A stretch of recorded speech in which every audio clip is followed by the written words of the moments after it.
body. What role does the Constitution play in the United States Senate? Does it have a place, or is that something that is supposed to be left to the 9 men and women wearing black robes across the street who are lawyers and hold a different constitutional office than we do?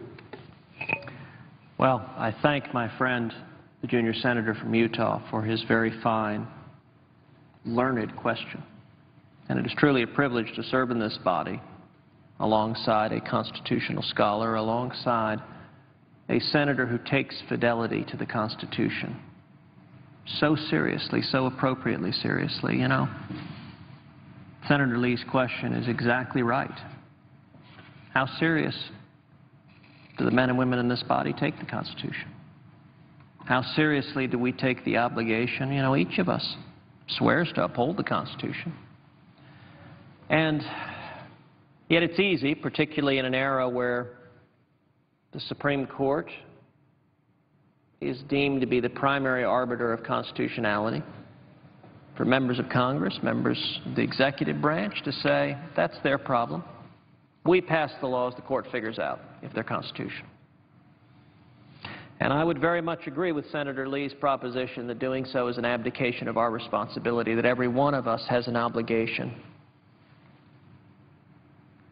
to not support any law that's contrary to the Constitution and to oppose any law that is.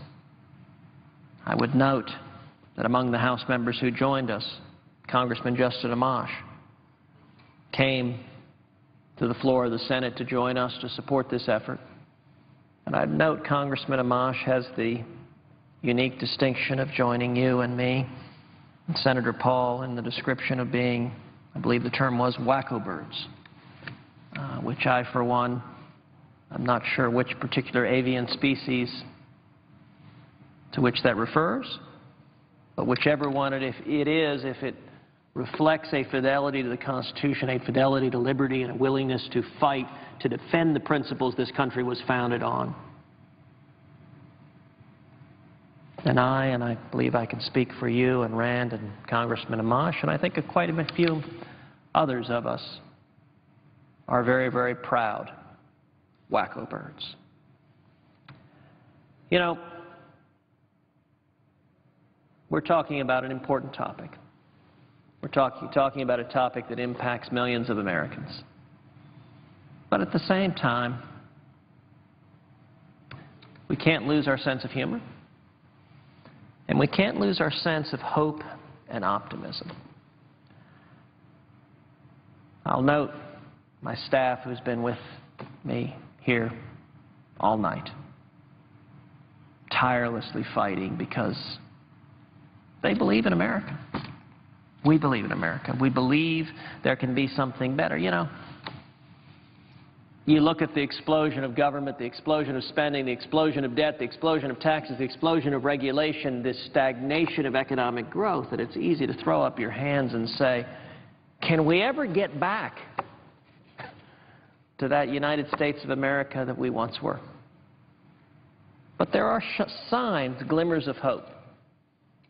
You look right now at one of the most popular television shows in the United States, Duck Dynasty. This is a show about a God-fearing family of successful entrepreneurs who love guns, who love to hunt, and who believe in the American dream. It's something that, according to Congress, almost shouldn't exist.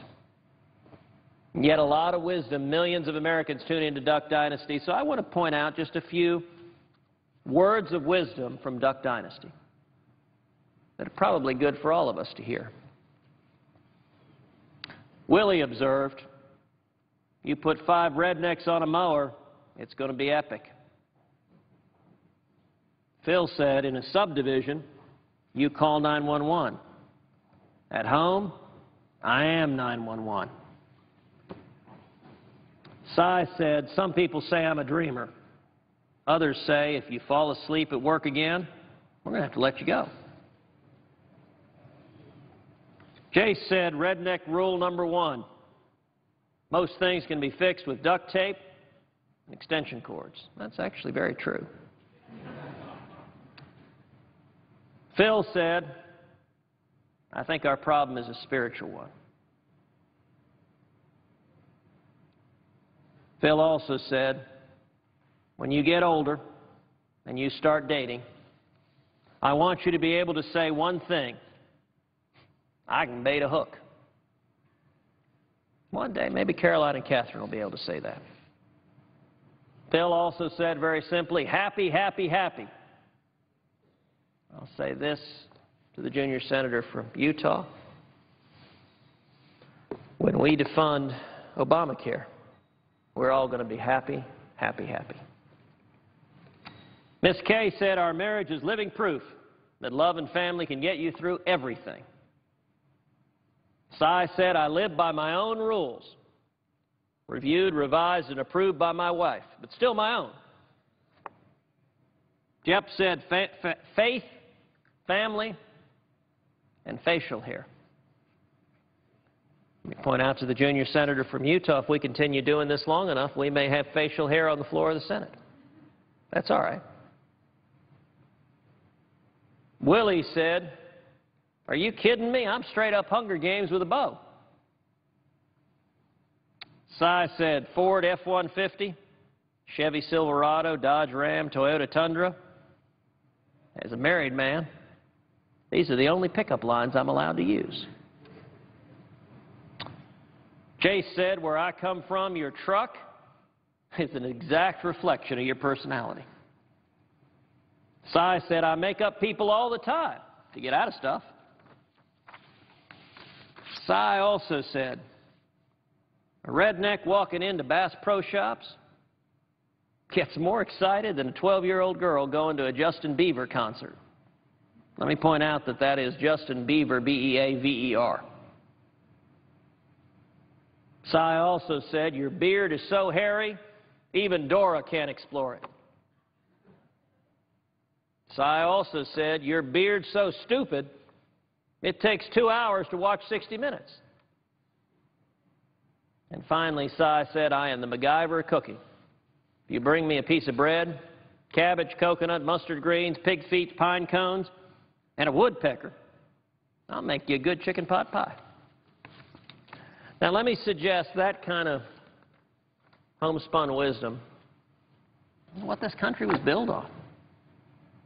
It's who we are. You know, look, there's some things to chuckle on, but there's an awful lot of common sense. On the same theme, I want to point to one of my favorite songs. It's a song that came out following the tragic attacks on this country on 9/11. But it speaks more broadly to who we are as Americans, that we can overcome any challenge, any obstacle, including, I think, the obstacle of Obamacare. Admittedly, a very, very different challenge than that occurred on 9/11, but ultimately, the American spirit and the faith and freedom that underlies it will help us overcome every challenge. And that is Toby Keith's song, courtesy of the Red, White, and Blue. Toby Keith observed, and Mr. President, I'm going to make a promise to you. I am not going to endeavor to sing, because even if it might not violate the Senate rules, it would violate rules of musical harmony, human decency, and possibly even the Geneva Conventions. So I will not subject you to my musical rendition, but I will at least share the words from courtesy of the Red, White, and Blue. American girls and American guys will always stand up and salute, will always recognize. When we see Old Glory flying, there's a lot of men dead, so we can sleep in peace at night when we lay down our head. My daddy served in the Army where he lost his right eye, but he flew a flag out in our yard until the day he died. He wanted my mother, my brother, my sister, and me to grow up and live happy in the land of the free. Now, this nation that I love has fallen under attack. A mighty sucker punch came flying in from somewhere in the back. Soon as we see clearly through our big black eye, man, we lit up your world like the 4th of July. Hey, Uncle Sam, put your name at the top of his list. and the Statue of Liberty started shaking her fist. And the eagle will fly, man, it's gonna be hell when you hear Mother Freedom start ringing her bell. And it feels like the whole wide world is raining down on you, brought to you courtesy of the red, white, and blue. Justice will be served, and the battle will rage. This big dog will fight when you rattle his cage. And you'll be sorry that you messed with the U.S. of A., because we'll put a boot in your posterior. Edited for our friends on C-SPAN. It's the American way. Hey, Uncle Sam put your name on the top of his list, and the Statue of Liberty started shaking her fist, and the eagle will fly. Man, it's going to be hell when you hear Mother Freedom start ringing her bell. And it feels like the whole wide world is raining down on you, brought to you courtesy of the red, white, and blue. Now, you want to talk about American spirit? It's hard to listen to that song and not think about who we are as a people, not think about the threats. Now, let me give you an example of a different threat to our liberty that every bit as much we got to ride up against. I want to read from you a statement, September 12, 2012, that Hobby Lobby put out on Obamacare and religious freedom. Religious freedom is foundational to who we are, so let's read what David Green, the CEO and founder of Hobby Lobby Stores Incorporated, stated. When my family and I started our company 40 years ago, we were working out of a garage on a $600 bank load, assembling miniature picture frames. Our first retail store wasn't much bigger than most people's living rooms, but we had faith that we would succeed if we lived and worked according to God's Word. From there, Hobby Lobby has become one of the nation's largest arts and crafts retailers, with more than 500 locations in 41 states. Our children grew up into fine business leaders, and today we run Hobby Lobby together as a family. We're Christians, and we run our business on Christian principles.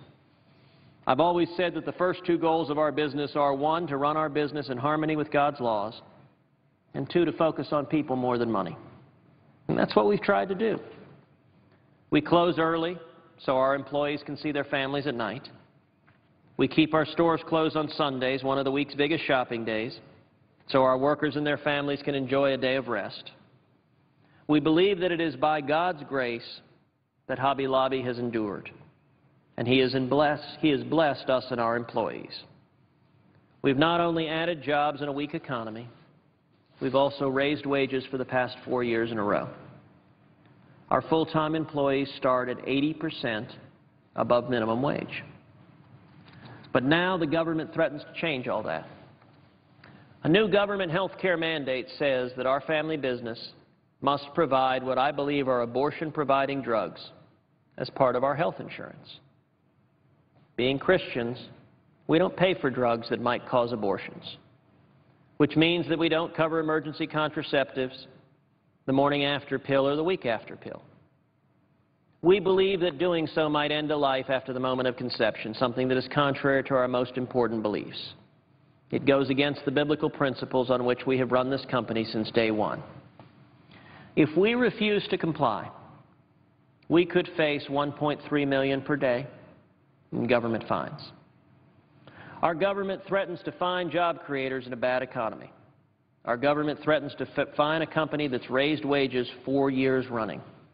Our government threatens to fine a family for running its business according to its beliefs. It's not right. I know people will say we ought to follow the rules, that it's the same for everybody, but that's not true. The government has exempted thousands of companies from this mandate for reasons of convenience or cost. But it won't exempt them for reasons of religious belief. So Hobby Lobby and my family are forced to make a choice.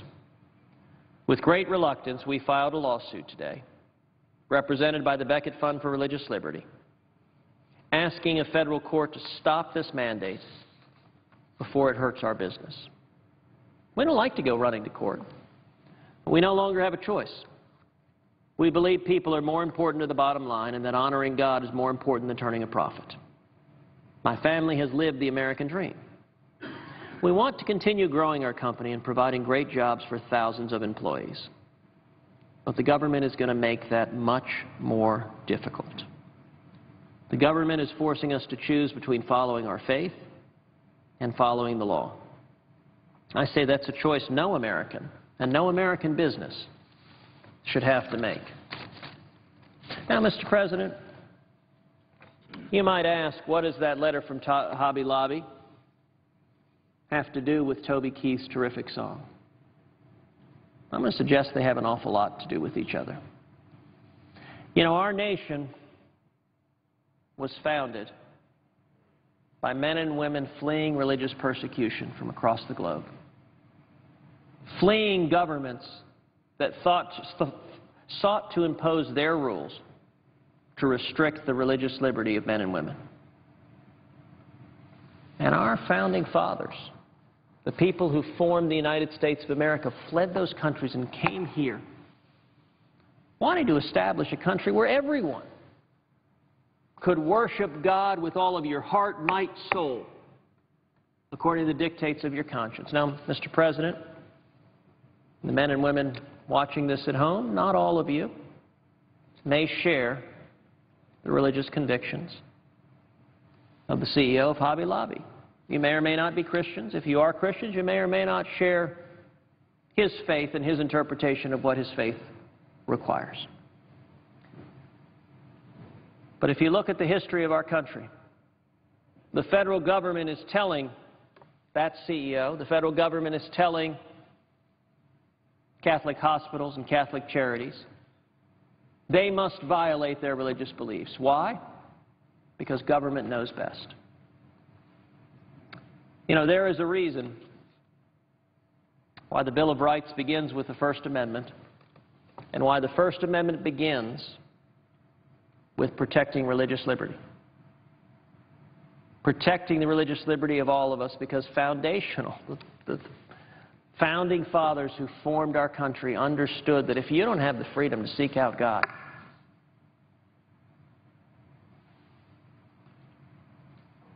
then every other freedom can be stripped away. And yet this administration has demonstrated a hostility to religious faith that is staggering indeed. In recent months, we saw an Air Force chaplain in Alaska face punishment and repercussions for posting a blog post in which he stated there are no atheists in foxholes. Now, mind you, Mr. President, this was a chaplain. His job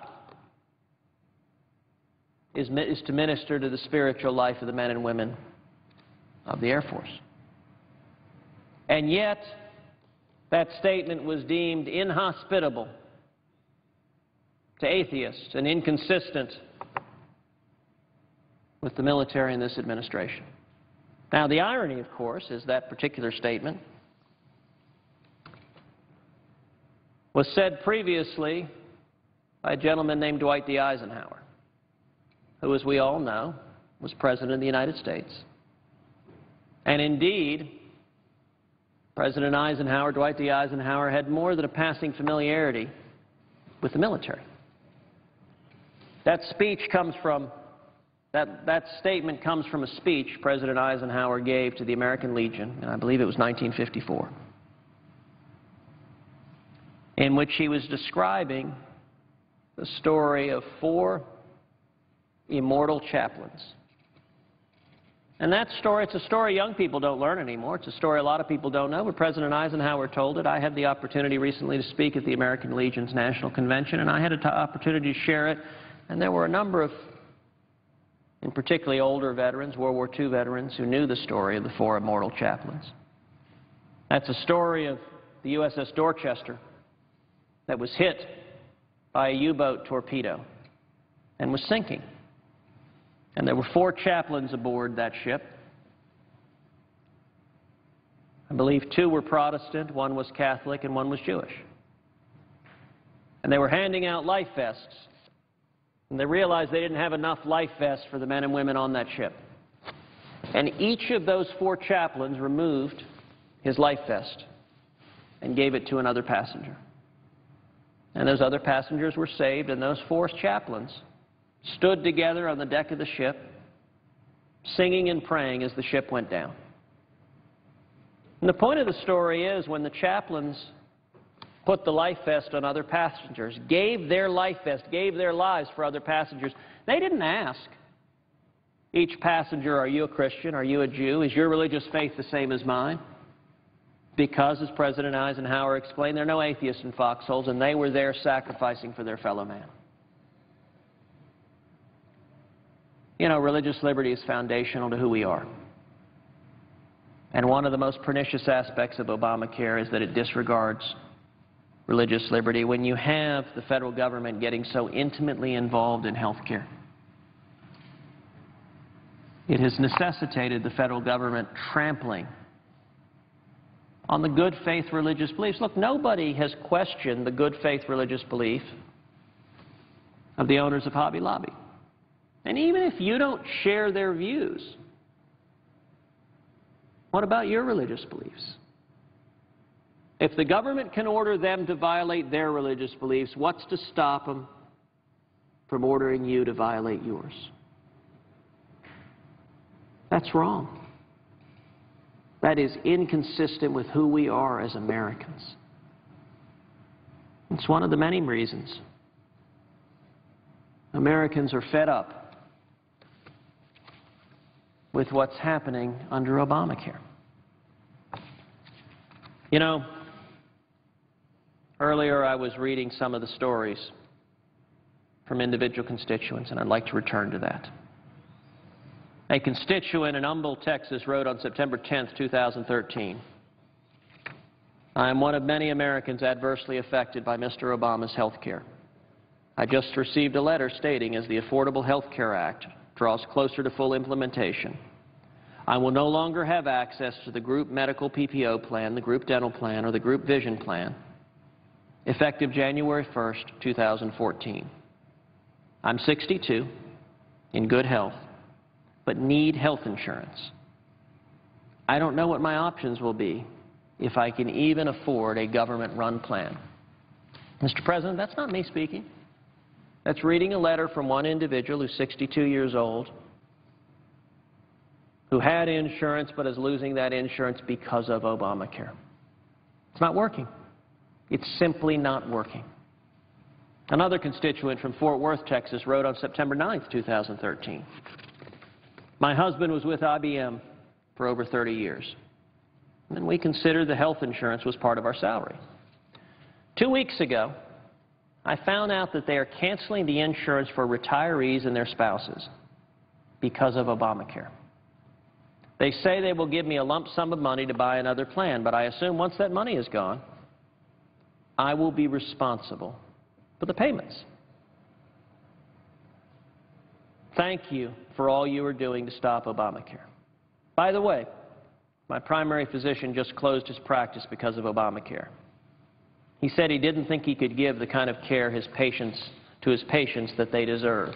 Now, there are 2 things there that are really striking, Mr. President. Number one, the situation of this woman is the situation that so many Americans across this country are experiencing, where they had a health plan. They had a health plan they liked. They had health insurance they liked. We remember 3.5 years ago when the President promised the American people, if you like your insurance, health insurance, you can keep it. We now know that statement was flatly, objectively, 100% false. We now know that it is not the case, if you like your health insurance, you can keep it, because Obamacare is causing people all over the country, like this woman in Fort Worth, Texas, to lose her health insurance. And they are understandably not happy about it. They are hurting. They are suffering. But secondly, I think it's very interesting, the point about our primary physician. We are also seeing doctors leaving the practice of medicine, advising young students, don't go to med school, because Obamacare is destroying the practice of medicine. If the goal is to expand access to health care, driving good physicians out of the practice of medicine is completely antithetical to that goal. Another constituent, a retired couple from Bayou Vista, Texas, wrote on September 9, 2013, "My wife and I are retired living on a fixed income.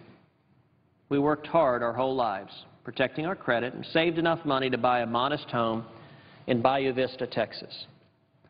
If the insurance premiums being published in the local newspaper materialize, we will no longer be able to afford to live in our home. We couldn't sell it either. This act, if left unchanged, will destroy many coastal communities and result in our personal financial ruin. We would have no choice but to walk from our mortgage. We would lose all the investment we had made in this house. Our credit would be ruined." Mr. President, these are the words of a retired couple living on a fixed income who managed to save up to buy a home for their golden years. And Obamacare is threatening to turn their retirement into a nightmare. And I'll remind you, that word nightmare is not mine. That word nightmare is the words of James Hoffa, the president of the Teamsters. That nightmare is very, very real for that couple. And it's real for so many Americans. And yet it's a nightmare. You know, it's now late at night. I'm going to venture to say most members of the United States Senate are home in bed asleep, while America lives the nightmare. If we were listening to the people, we wouldn't be home asleep. If we were listening to the people, we'd be experiencing that nightmare. We'd be waking up, much like my little girls do sometimes when they have a scary dream. But we'd be responding like any parent does when your child has a nightmare. You'd come in and try to make the nightmare go away. America is experiencing that nightmare, and it's even worse because here, the United States Senate caused that nightmare. We passed the law that is the nightmare for the American people, and senators on both sides of the aisle have been telling the American people they're too busy.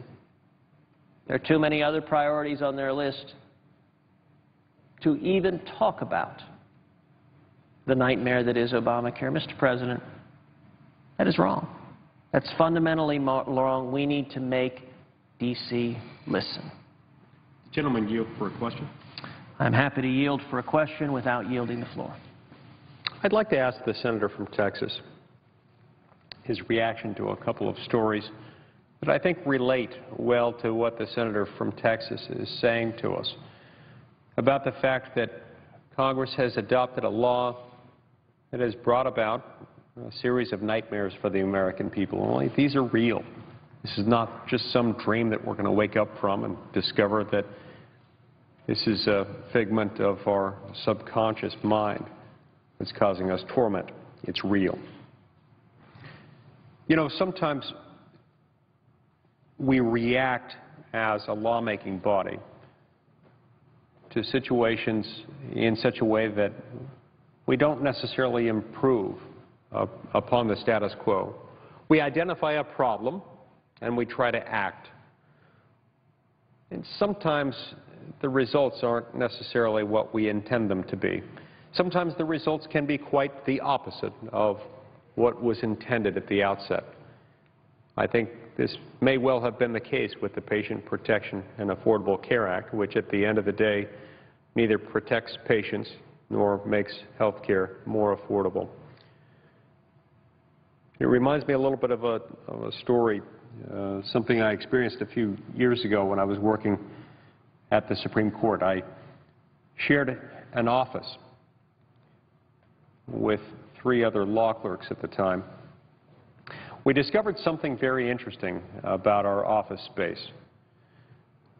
During the summer months, when we started our clerkships, our office was almost unbearably cold, something that was unusual for me because I like an office or a home to be relatively cool. But this was unusually cold. It was so cold that we were tempted to wear gloves in the middle of the summer indoors because our office was so cold. It was so cold that sometimes we would open up our windows to our office, even though it was really hot outside, and it would let in this hot, humid air.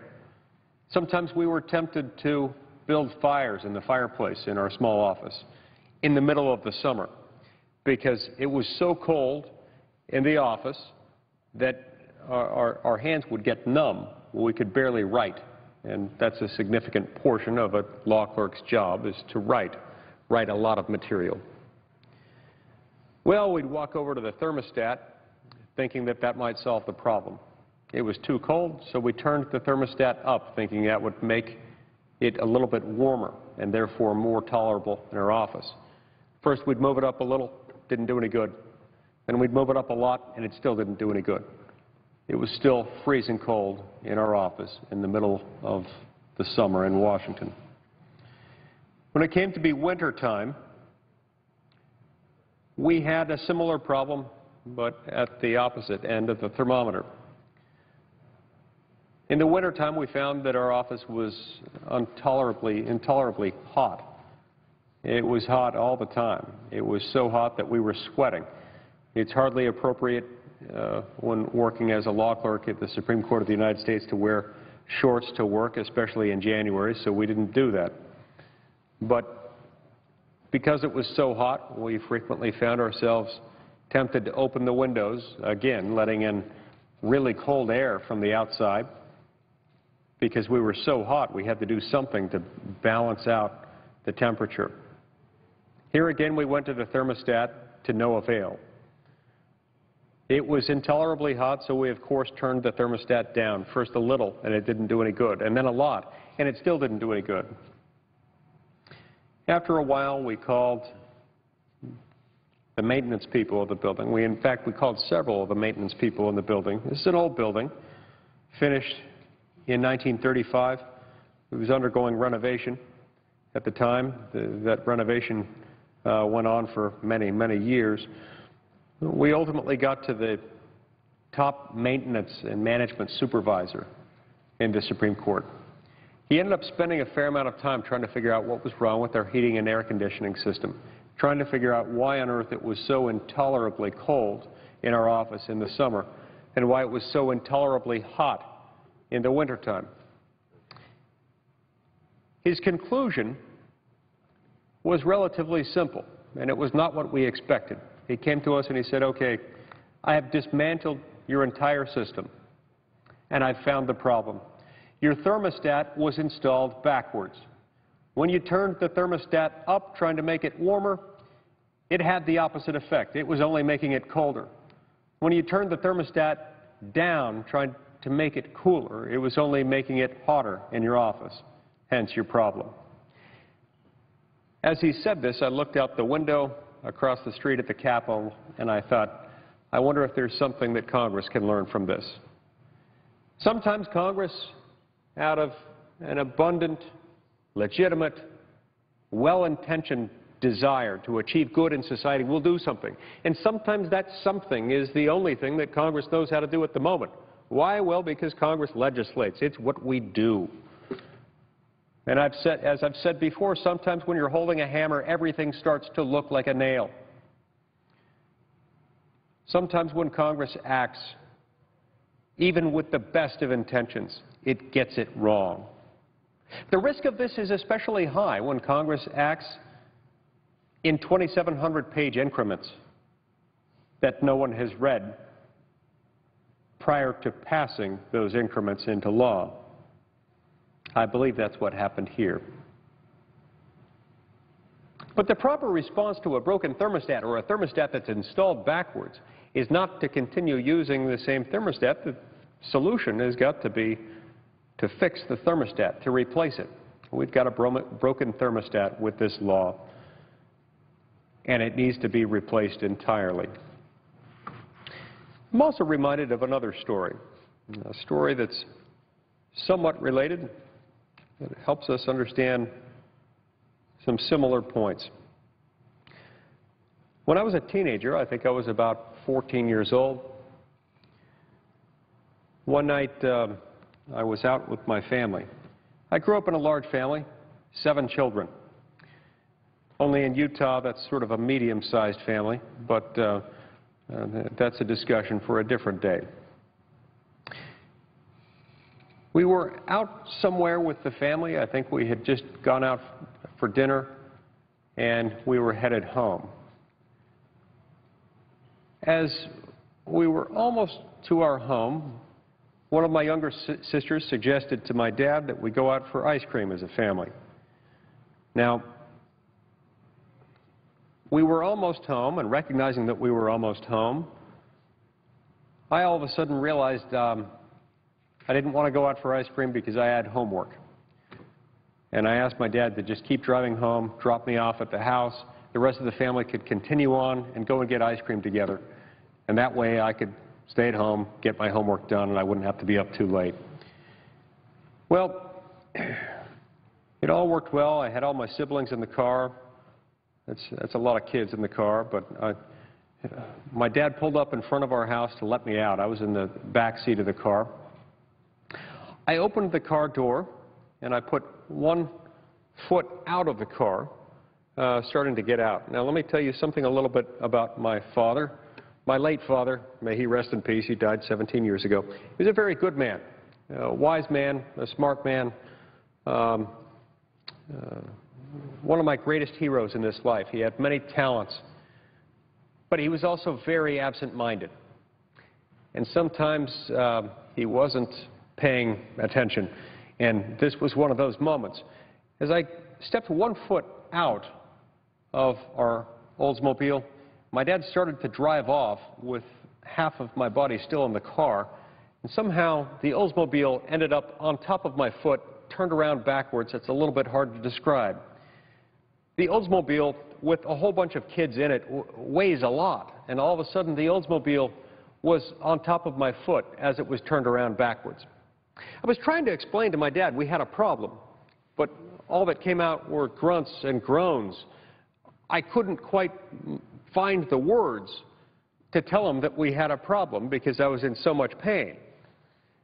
He realized at that point I was still in the car, but it still didn't occur to him that the car was on top of my foot. And so finally I mustered the presence of mind to get out one word, just one word that I knew I could pronounce, one word that would send the message unequivocally to my father, get the Oldsmobile off my foot, but I couldn't utter that many words. So I spit out one word. The word was reverse. Dad, reverse. Well, he got that message. He put the car in reverse, and he got the Oldsmobile off of my foot. But for my ability to utter that one word in a relatively short period of time that seemed like an eternity under the circumstances, my foot may well have been broken. My siblings probably would have found that mildly amusing under the circumstances, and I probably wouldn't have gotten my homework done that night. As it turned out, I was able to avoid that, and it was because I was able to utter that one word, reverse. Sometimes when you're doing something that hurts someone, you just have to reverse. You have to turn off that which has been turned on, which is harming people. This law, turned on 3.5 years ago, is harming people. It's going to do a lot more harm if it remains in the on position. We need to put this car in reverse. We need, at a minimum, to halt the operation of this law. The best way, I believe the only way at this point, to achieve that, short of repeal, is by defunding. By saying, look, at a minimum, let's halt spending on further implementation and enforcement of this law while we get certain things sorted out as a country, while we figure out what else we can do. Now, the objections to this are many. Some say, well, this can't ever happen. You don't have the political will to do that. You don't have the political muscle to do that. It just can't happen. Well, we know one thing for certain. It's never going to happen if we don't try. We also know that a number of other can't-win battles have been fought and ultimately won. A few months ago, Americans were being told we're going to have significant gun control legislation, significant legislation that could eat away in a meaningful way to your privacy and your right to own a gun in this country. We're going to have some form of gun registration system. We were told this is happening. Just accept it. Just deal with it. There's nothing you can do about it. Well, a few people in Congress disagreed with that conclusion. A few people in Congress resisted, and we stopped it. Just a few weeks ago, it was regarded as an indisputable truth that we were going to get involved in some kind of military strike in Syria. Well, a swelling group of lawmakers from both houses and both political parties started expressing reservations with that idea. And before long, people stopped saying that resisting that effort was impossible. And after a while, they stopped saying that it was improbable. And after a while, that movement to resist getting the United States involved in military action in Syria became absolutely unstoppable. In one way or another, I believe that the effort to stop Obamacare might bear some resemblance to this. It might operate on a somewhat different time frame. But initially, people said the effort to stop this law was one that was impossible. Now I think we're reaching the point at which it's being described by many as improbable. And in time, as more and more Americans join this cause, as more and more Americans reach out to their senators and their congressmen, this effort will become absolutely unstoppable. You see, because the American people love freedom, the American people were born to live free. The sons and daughters of America have freedom as their birthright. And they don't take particularly well to micromanagement from a large, distant national government, one that's slow to respond to the needs of the people, one that often approaches the people with something that does not exactly resemble deep sympathy or compassion, because this is not what large national governments are all about. Large national governments can do certain things well. It can do certain things that no one else can do well. But it can't be all things to all people, least of all, physician and general caretaker to all. When we try to do things, we often cause far more problems than we resolve. And so in this circumstance, we have to remember the lesson that we learned from the thermostat, the lesson that I learned while working at the Supreme Court, that sometimes if you've got a broken thermostat, what you do might actually be having the opposite of what you're trying to do. What you're trying to do might actually make matters worse if your thermostat's broken, if it's installed backwards. We also have to remember that sometimes when you get into a position where you're causing harm, or you could cause more harm, unless you change direction, sometimes you just have to reverse. Well, this, I believe, is one of those times. To reframe all of this, we're here at nearly 2 in the morning on an otherwise perfectly good Tuesday night. I guess now it's Wednesday morning. We're here because we feel strongly about how best to proceed with a funding mechanism passed by the House of Representatives. You see, the House of Representatives last week responded to a call from the American people, a call to do something very important, a call to keep the federal government funded and operating, but to do so while defunding Obamacare. Once that was passed by the House and once that started making its way over to the United States Senate, we here in the Senate were faced with several alternatives. I believe that there are two very good alternatives to addressing that. One is to vote on the House-passed continuing resolution that funds government but defunds Obamacare on an up or down basis. Either pass it or don't pass it, but pass it or don't pass it in as-is condition based on how it was passed by the House. That's one good option. Another option would be to subject that same House-passed continuing resolution that funds government but defunds Obamacare to an open amendment process, a process by which senators, both Republicans and Democrats, may propose alterations to that continuing resolution as they deem fit. This would require us to debate, discuss, and vote on a number of amendments. Either of these alternatives would be equally acceptable. I can see arguments for either one of them.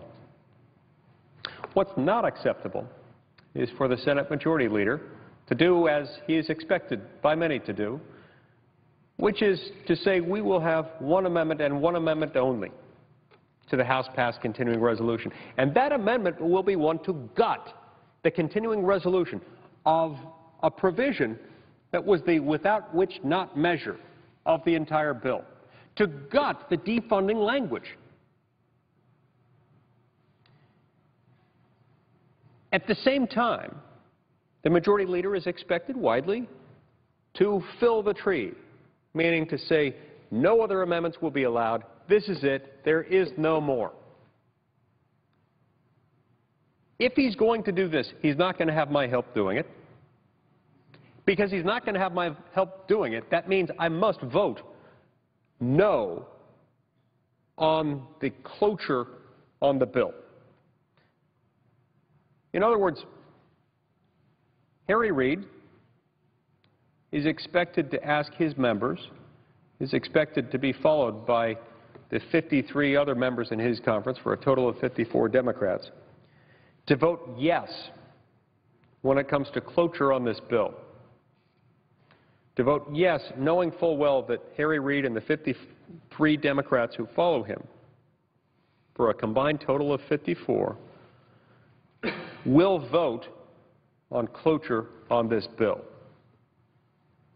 This doesn't mean that they're in support of the House-passed resolution as adopted by the House, funding government but defunding Obamacare.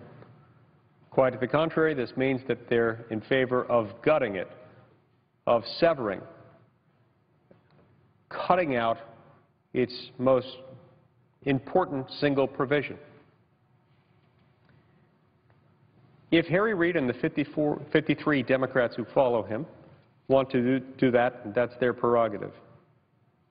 I, as a Republican, I who was elected to combat Obamacare, to try to stop it, will not be voting for cloture on the bill for that very reason. Now, that could change, of course, if Harry Reid decides to bring up this continuing resolution for a vote, as is, on its own merits, as it was written. Or, alternatively, if Harry Reid decides to bring up the House-passed continuing resolution under an open amendment process, allowing senators to propose, debate, discuss, and ultimately vote on amendments. But what's not acceptable is for him to allow one and only one amendment, one gutting the provision, gutting the continuing resolution of its most important provision. With him doing that, the Democrats can oppose this if they want. I will not be joining them. And I don't believe that they need Republican help if that's what they want to do. If they do want Republicans to vote with them, I will not be among them. My job is not to make it easier for them to gut the House-passed resolution. I stand with the House of Representatives. I stand behind Speaker Boehner and the Republicans who assisted him in getting this passed. I want to get this passed. I'd like to pass it as is. If we can't pass it as is on a single as-is vote, I'd like to see us have an open amendment process The Senate Majority Leader is proposing neither. So I asked Senator Cruz, how do you see this? How could one possibly see a yes vote on cloture on the bill under the circumstances that I've described as a vote in favor of the House-passed continuing resolution that funds government while defunding Obamacare? It's a very good question from the senator from Utah, and I would note there's one way and only one way if you're trying to confuse and deceive your constituents. There's no intellectually honest way to view it. If you ask any rational person, if a Republican votes along with Harry Reid and 53 Senate Democrats to allow Harry Reid and 53 Senate Democrats to fund Obamacare, have they stood and fought for defunding Obamacare? Of course not. No, it's not even a difficult question. It's not complicated. Now, those who want to confuse their constituents want complication. Those who have at least initially stated they intend to vote to allow Harry Reid and the Democrats to fund Obamacare are at the same time, often within hours of those statements, telling their constituents, I'm leading the fight to defund Obamacare. You can't have it both ways. You cannot have it both ways. You are either willing to stand for your principles and not just on an empty show vote. You know, there was an exchange earlier with the senator from Illinois where he was saying he wasn't surprised by the House vote. He was certain they'd vote because they had voted 40-some-odd times to defund Obamacare. But there was a big difference. There was a big difference in this Friday vote. A big difference why the commentators in D.C., the pundits, all of the learned graybeards said this one wouldn't happen. The other 40-some-odd times were symbolic votes. They never had a chance of passing into law. It is not difficult to get Republicans to vote in symbolic votes against Obamacare. Indeed, in this body, I've introduced 2 amendments this year that, at the time, there were 45 Republicans in this body. All 45 Republicans voted against it. We're going to have another vote. If Majority Leader Reid is successful in shutting off debate on funding Obamacare, that all 46 Republicans will happily vote against, and they'll go tell people, hey, I voted against them when it didn't matter. Well, they'll leave out the when it didn't matter part. They'll leave out the I voted to allow Harry Reid to do that. But then once the matter was decided, I cast a vote against it to confuse my constituents. And you wonder why Americans are cynical about politics. We're cynical about politics because too many leaders in this body, too many Democrats and too many Republicans are not listening to the American people. Let me read statements from a number of think tank leaders across the country. Matthew J. Brulette from the Commonwealth Foundation in Pennsylvania. Giving more citizens health insurance is not the same as giving them health care. The tragic outcome is that Obamacare will harm the very Pennsylvanians it purports to help. Francis X. DeLuca from the Civitas Institute in North Carolina. Obamacare is about neither health nor care. It's about forcing Americans to buy a service that they may neither need nor want. In the end, it will reduce the availability of health services for citizens while making those available more costly. Now that sounds like a great option. Fewer choices and the ones you have are more expensive.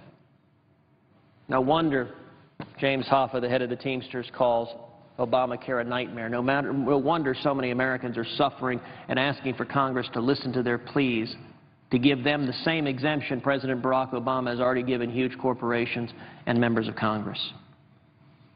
Connor Boyack from the Libertas Institute in Utah. The Affordable Care Act is unfair, invasive, and an illegitimate burden upon taxpayers. In attempting to remedy certain health care problems, it follows the historical pattern of government intervention and creates even more of them. Ellen Weaver from the Palmetto Policy Forum in South Carolina. South Carolinians are already starting to feel the front end of the shockwave as several local employers cut work schedules to part-time. And we are left to imagine the ultimate decimation on the budgets of Palmetto State families as personal rates skyrocket and people are forced off their current insurance that we were promised we would be able to keep. In fact, just last week, Palmetto Policy Forum's president received a letter telling her she would be losing her private policy. And this is just the beginning of the promised train wreck. Sally Pipes from the Pacific Research Institute in California. Unless Obamacare is repealed and replaced, America will be on the road to serfdom, and there will be no off-ramp. We will be headed for a single-payer Medicare for all system such as exists in Canada. Americans will face long waiting lists for care, rationed care, and a lack of access to the latest treatments and procedures.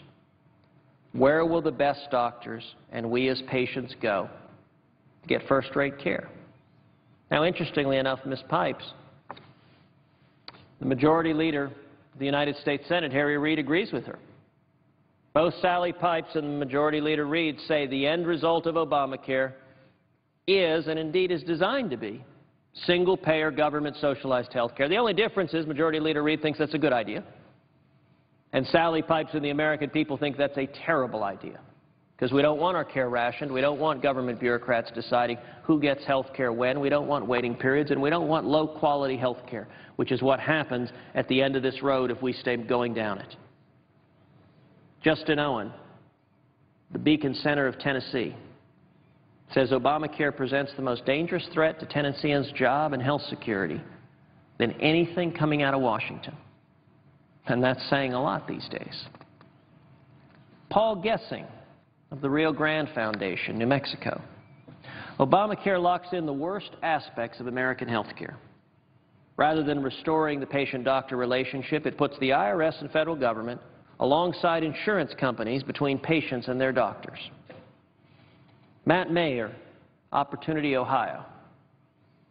Obamacare is distorting insurance markets, forcing Ohioans to make changes they don't want to make and expanding one of the least effective and most costly government programs in U.S. history.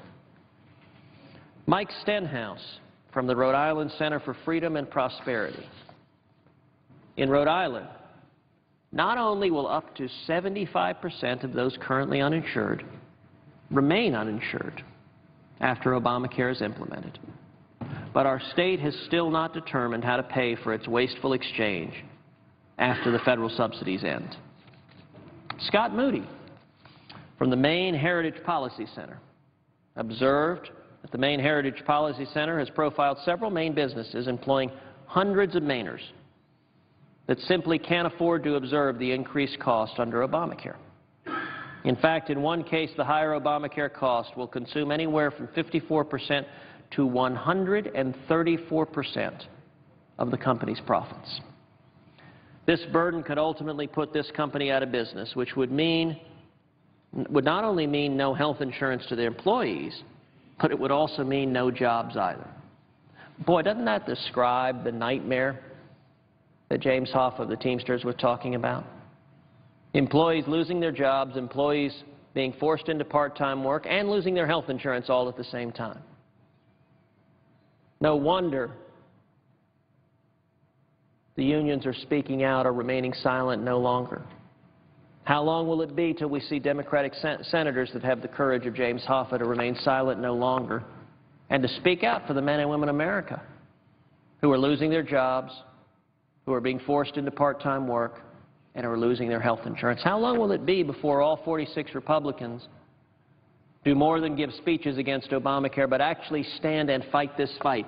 Stop saying we can't win it and actually stand up and start to win it. Paul Merrow from the Sutherland Institute in Utah. The ACA is a hallucinogen for its recipients and defenders in search of prudent ways to address the medical needs of our uninsured.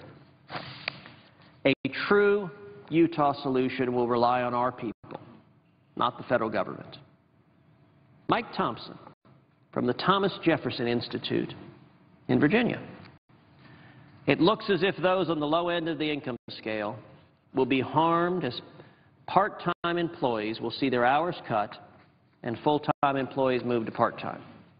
Small businesses, the engine of job creation, are seeing their health care costs rising, forcing them to employ fewer people than they would otherwise. Wayne Hoffman of the Idaho Freedom Foundation. Obamacare is destroying the quality of health care in Idaho. The onslaught of new regulations and the fear of what might come next from Washington is not only rising costs, it has prompted countless Idaho doctors to give up medicine or join large hospital or group medical practices.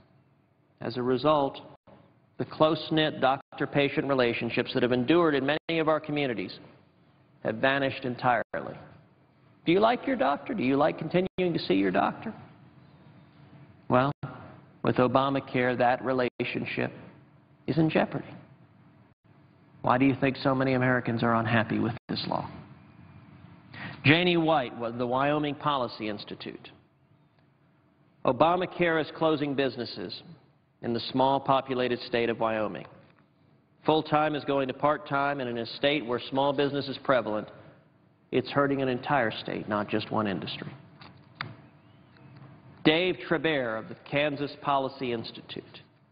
Scholars at Kansas Policy Institute estimate that Medicaid is expected to consume 31% of Kansas's general fund budget by 2023 under Obamacare and its proposed Medicaid expansion.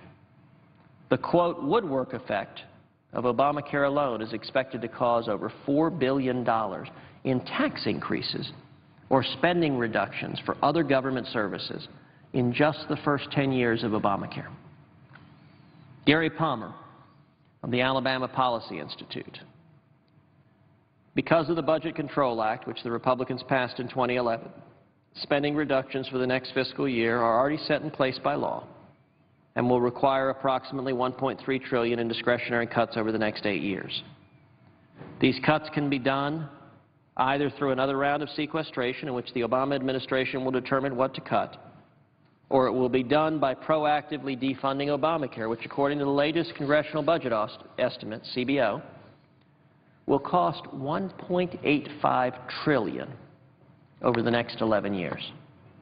Keep in mind that in 2010, the CBO estimated that Obamacare would only cost $898 billion for the first 10 years. With the U.S. already facing a $16 trillion debt and continuing to run a $1 trillion annual deficit, and with all the uncertainty surrounding what Obamacare will actually cost, defunding Obamacare would be an act of fiscal responsibility as intended by the passage of the Budget Control Act. Carl Graham from the Montana Policy Institute. Obama has already resulted in the consolidation and centralization of the healthcare industry in Montana, removing choices and competition, especially in the state's rural areas. Andy Matthew of the Nevada Policy Research Institute. At a time when Nevada is already suffering under the highest unemployment rate in the nation, the so-called Affordable Care Act now threatens to do even more damage to the Silver State's job picture. Every day I hear from frustrated business owners who would like nothing more than to hire new employees but can't because of the many barriers to hiring that this law has created. Trent England from the Freedom Foundation in Washington State. Washington State's Freedom Foundation reports some small businesses are already being told their health insurance rates will double, punishing some of the state's hardest working people, hurting job creation, and stifling economic growth. Robert Alt from the Buckeye Institute for Public Policy Solutions in Ohio. So far, Obamacare has been a game of drawing straws. A good deal for the IRS and others who have the ability to secure exemptions for themselves, Congress, a motley group of companies with connections, some unions, and friends of the Obama administration. The short straws are being won by average Americans, medical professionals, small businesses, the overwhelming majority of seniors who are happy with their current plans, and our children and grandchildren. The results of this rigged game are an invasion of privacy, increase in health care and insurance costs, loss of freedom, distortion of the free market, and a host of changes Americans never hoped for. Jim Sturgios of the Pioneer Institute in Massachusetts. The ACA will slow the future of innovation in Massachusetts, especially in the medical device field, which faces hundreds of millions of dollars in new taxes. In addition, the so-called Cadillac tax that will burden many Massachusetts Chevy drivers, over half of the citizens in the state by 2018, including union members, and hundreds of thousands in the middle class. Kim Crockett, the Center for the American Experiment in Minnesota. Minnesota has one of the finest health care systems in the world. It is unfortunate that Governor Mark Dayton has wholeheartedly embraced the incursion of federal authority into our state. The ACA is anything but affordable and threatens the delivery of quality care to all but the most financially secure Minnesotans. The gross misallocation of local, state, and federal resources could instead have been used to improve health care. Instead, we are bureaucratizing it. We continue to advocate for a portable, patient-owned, defined contribution plan as an alternative to a one-size-fits-all health care. Jim Vogel of the Platt Institute in Nebraska. At the expense of the middle class, everyday Nebraskans, Obamacare's implementation will cause undue hardship on families and the younger generations all across the state. Governmental intervention rather than personal choice is not the Nebraska way. Ashley Landis from the South Carolina Policy Council. South Carolina business owners are forced to close their doors and sell off family businesses not only because they can't afford the mandate, but because they can't even predict the cost, and neither can anyone else. Brett Healy from the John K. MacIver Institute for Public Policy in Wisconsin. Before Obamacare, Wisconsin had one of the better health insurance markets in the country that covered the vast majority of our citizens. Now, under Obamacare, Wisconsinites will see insurance premiums increase on average 51%. And in many parts of the Badger State, we will have only one company to choose from and no consumer choice. In Wisconsin, the Affordable Care Act is proving to be not affordable at all, and the uncertainty surrounding its implementation is weighing on our employers and holding back our economic recovery. Wisconsinites deserve better. J. Robert McClure III from the James Madison Institute in Florida. In Florida, where tourism and seasonal hiring are a way of life, small businesses and large ones are confused and frustrated as to how to move forward.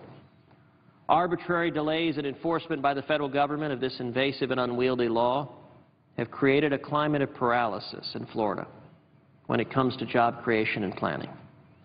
In a state of roughly 19 million people, where the economic climate is poised in every way to take off, no organization, be it in business, education, health care, or government, knows how to proceed. The Affordable Care Act has only created stagnation and insecurity in Florida, with a hefty price tag to come, paid for on the backs of every taxpayer in the state. State Representative Jeannie Morrison from the Texas Conservative Coalition. The so-called Affordable Care Act is not even fully implemented, and it's already costing jobs, leading to costly increases in insurance premiums and promising billions of dollars in new taxes. Texans should not have to shoulder the cost of Obamacare, which is why we implore our Texas delegation to defund this unpopular, unworkable, and unaffordable law. And finally, Jim Waters, the Bluegrass Institute in Kentucky. Obamacare will devastate Kentucky's already struggling economy. We already have entire areas where expectant mothers in rural areas must drive 2 hours to see an OB-GYN. But there will be nowhere that any Kentucky family or small business owner can go to hide from the increased costs and destruction of our personal liberties resulting from this policy of redistribution. Now, Mr. President, that list of quotes spanned the country. It wasn't just one region. It wasn't just Republican states. It wasn't just Democratic states. Those are quotes from think tanks in North Carolina and Utah and South Carolina and California, in Tennessee and New Mexico and Ohio and Rhode Island, in Maine, in Utah, in Virginia, in Idaho, in Wyoming, in Kansas, in Alabama, in Montana, in Washington State, in Ohio, in Massachusetts, in Minnesota, in Nebraska, in South Carolina, in Wisconsin, in Florida, and in the state of Kentucky. Now, let me ask you, Mr. President, let me ask everyone watching, have the senators from each of those states come out and said they will defund Obamacare? Have the Democratic senators from each of those states said, I've listened to my constituents, I've listened to the people who are losing their jobs, who are being pushed into part-time work, who are seeing health insurance premiums skyrocket, who are losing their health insurance? Have the Democratic senators representing those states said that? And have the Republican senators representing those states said, I will stand together, Republicans will be united against cloture on this bill because we are not going to vote to allow Harry Reid and the Democrats to fund Obamacare, to gut the House Republican bill? And if they haven't, it is a reasonable question to ask why. Why our elected officials are not listening to the people. We need to together make